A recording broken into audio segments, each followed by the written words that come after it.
Hey everyone, welcome back with a new lecture with ISO IEC 17043 2023 edition, and now in the scope of ISO IEC 17043.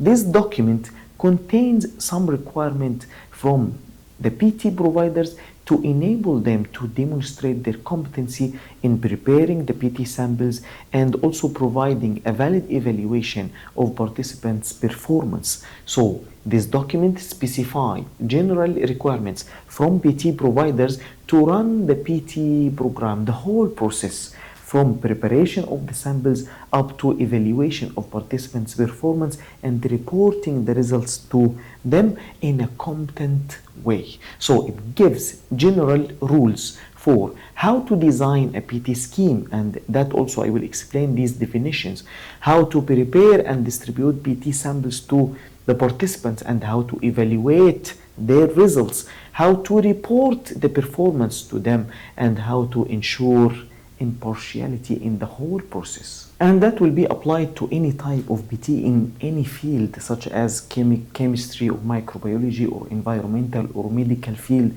So any of these fields can search for PT provider to get a PT from them to ensure also their competency.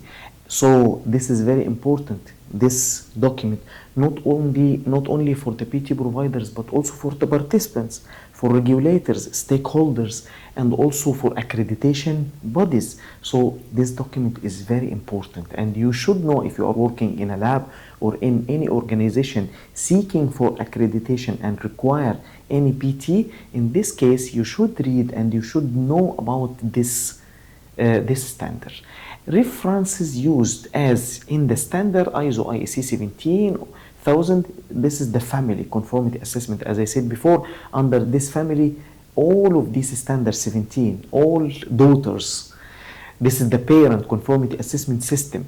So 17025 2017 edition, very important for testing and calibration. Laboratories used also because you will find when you read the standard 17043, you will feel that you are reading 17025 2017 edition, the same structure. 17034 for reference material providers also used here.